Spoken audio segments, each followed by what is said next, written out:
ಸರಿ 2-3 ದಿವಸದಲ್ಲಿ ಆಗುತ್ತೆ. ಅದು ಅವರು ಏನು ಬೇಕು ಅಂತ ತಡ ಮಾಡ್ತಾ ಇಲ್ಲ. ಅನಿರೀಕ್ಷಿತವಾಗಿ 4-5 ಸಂದರ್ಭದಲ್ಲಿ ಇದಾಯಿತು. ಕಳೆದ ಸಾರಿ ಆಗೋಗೋದು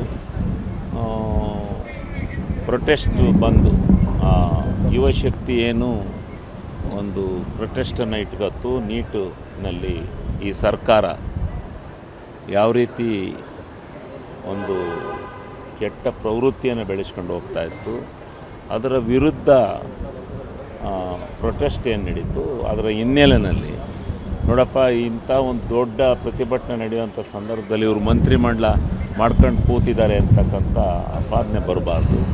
ಜವಾಬ್ದಾರಿಯುತವಾದಂಥ ರಾಷ್ಟ್ರೀಯ ಪಕ್ಷ ನಮ್ಮದು, ನಮ್ಮ ಜವಾಬ್ದಾರಿ ಇದೆ. ಅಂತಿಮ ಘಟ್ಟಕ್ಕೆ ಅದನ್ನು ತೊಗೊಂಡೋಗಿದ್ದೀವಿ. ಇನ್ನೂ ಚರ್ಚೆ ಇದೆ. ಅದಕ್ಕೆ ಬರೀ ಅವ್ರು ರಾಜೀನಾಮೆ ಕೊಟ್ಟೆಟ್ಟಿಗೆ ಪೂರ್ತಿ ಆಗಲಿಲ್ಲ. ಮುಂದೆ ಈ ರೀತಿ ಯುವಶಕ್ತಿಗೆ, ವಿದ್ಯಾರ್ಥಿಗಳಿಗೆ ಅನ್ಯಾಯ ಆಗದ ರೀತಿಯಲ್ಲಿ ಒಂದು ಉತ್ತಮವಾದಂಥ ಮಾರ್ಗದರ್ಶನವನ್ನು ಕಂಡುಹಿಡಿತಕ್ಕಂಥದ್ದು, ಕಾನೂನು ಮಾಡ್ತಕ್ಕಂಥದ್ದು ಅವಶ್ಯಕತೆ ಇದೆ. ಅದನ್ನು ಮಾಡಲಿಕ್ಕೆ ಹೋರಾಟವನ್ನು ಸದನದಲ್ಲಿ ಮಾಡ್ತಾರೆ. ನಾವು ಖಾತೆ ಗೀತೆ ಏನು ಕೇಳಿಲ್ಲ ಸ್ವಾಮಿ, ಖಾತೆ ಗೀತೆ ಕೇಳಿಲ್ಲ. ಅಲ್ಲಿ ಈಗ ಅದು ಏನೂ ಸಿದ್ಧತೆ ಇಲ್ಲ. ಯಾವುದು ಮಕ್ಳು ಹುಡ್ತಲ್ಲೇ ಕೂವಲಿ ಹೊಲ್ಸೋಕ್ಕಾಗುತ್ತಾ? ಅದಾದಮೇಲೆ ಎಲ್ಲ ಮಾಡೋದು.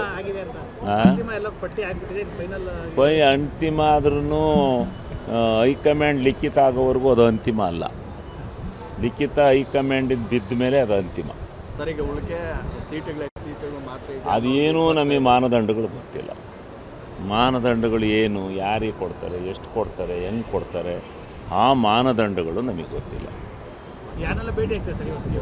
ನಾವು ಯಾರೂ ಇಲ್ಲ. ನಾವು ನಮ್ಮ MP ಇಬ್ಬರು ಮತ್ತು ನಮ್ಮ ಮುಖಂಡರುಗಳು ಜೊತೆಯಲ್ಲಿ ಹೋಗ್ತೀವಿ. ನಮಗೆ ಹೈಕಮಾಂಡ್ ಅಂದರೆ ಮುಖ್ಯಮಂತ್ರಿಗಳು ನಮ್ಮ ಸಿದ್ದರಾಮಣ್ಣವರು, ಅವರನ್ನು ಮತ್ತು ನಮ್ಮ ಅಧ್ಯಕ್ಷನ ಕಾಣ್ತೀವಿ. ಅದಾದ ಮೇಲೆ ನಮ್ಮ ಕರ್ನಾಟಕದ ಉಸ್ತುವಾರಿ ಸುರ್ಜೇವಾಲಾ ಅವರು, ವೇಣುಗೋಪಾಲ್ ಅವರು, ನಮ್ಮ ರಾಷ್ಟ್ರೀಯ ಅಧ್ಯಕ್ಷರಾದಂಥ ಖರ್ಗೆ ಅವರು, ಮಲ್ಲಿಕಾರ್ಜುನ ಖರ್ಗೆ ಸಾಹೇಬರು,